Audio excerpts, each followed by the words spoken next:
I love to read about history, Mm-hmm. and there were the Spanish flu and other plagues, cholera, and all of that. But during World War II, England, or London especially, had to move into the underground subways Mm-hmm. and live because of the blitzkrieg and the bombing and everything. So there were kids born underground Yeah. that were, a couple years old before they saw the light The of day. day.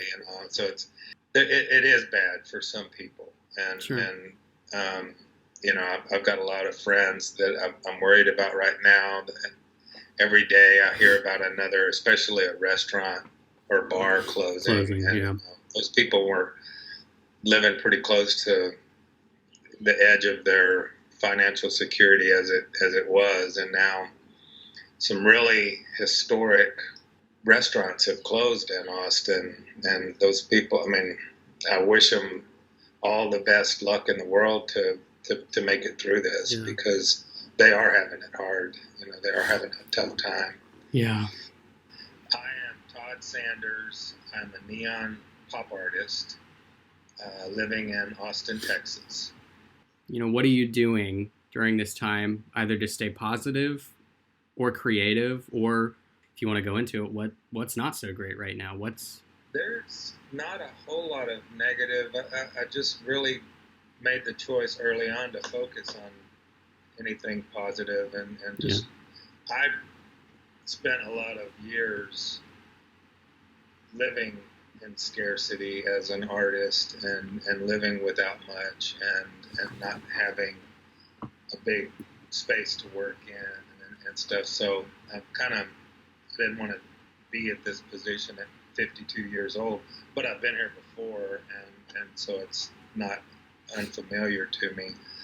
So I really have kind of taken this time to do a few projects that have been in my mind for a long time.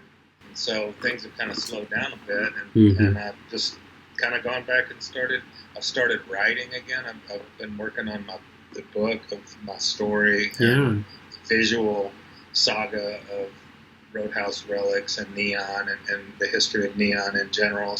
My resolution to myself at New Year's was to just have fewer, better projects, and instead of having a lot of plates spinning around on sticks Yeah. and running around dealing with all of them, I wanted to really just start focusing on one client, one collector at a time, and attention to each piece, and kind of making it more of a reflection of the collector. Yeah. I'll, I'll communicate with them more and find out exactly what color a thing should be, and then I'll send a lot more progress photos to kind of get their idea of the weathering.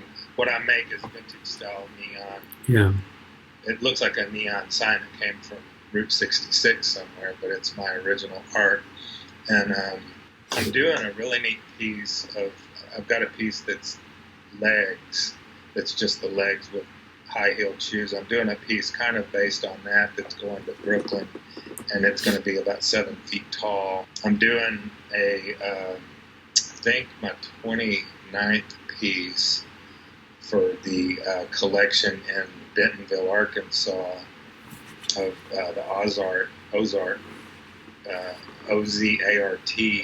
Foundation, and they've been collecting my work Yeah. and displaying it downtown in Bentonville. So I've got this cowboy that I'm making right now that's, I think, 7 feet tall as well. It's kind of funny because I'm trying to work out of my studio, and I just sold all these pieces that are all around 7 feet tall. Most of my pieces are 4 to 5 feet average, and Yeah. all of a sudden I'm getting these pieces These that are big bigger than ones. the studio. But How is it for Roadhouse Relics?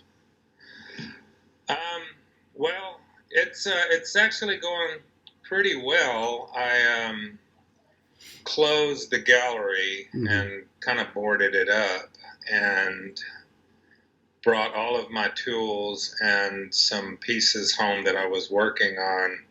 And I've got a little 16 12 by 16 foot storage building that we just kept camping gear and holiday boxes in behind the house. And I converted it into a small studio.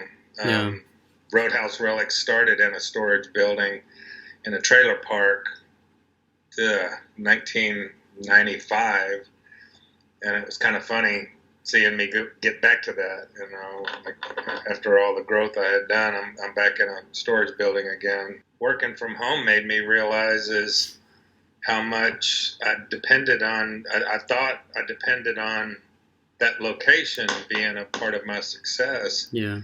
And with the internet and my brand and the people that know about my work, I've really haven't hardly skipped a beat by moving into a home workshop. And I've honestly really enjoyed, being home with my wife and son. Yeah.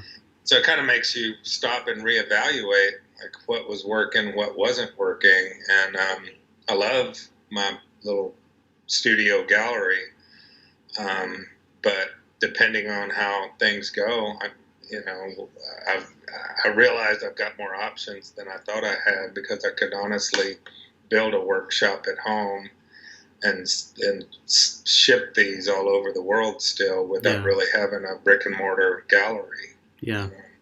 I fell in love with Tulsa when I had a show at 108 Contemporary, and I fell totally in love with Tulsa. I hadn't spent any time there before. Yeah. I'm just so proud that one of my sketches is now this enormous, it's a huge neon sign. Yeah. And so I wish I could be there for the ceremony, but a little part of me gets to be in Tulsa now. Well, we're glad to have you here. I felt like when you were here, you fit in. You fit in nicely. I could tell. It was fun. If I had to witness relocate, they probably need to look in Tulsa first. That would be my pick. Good.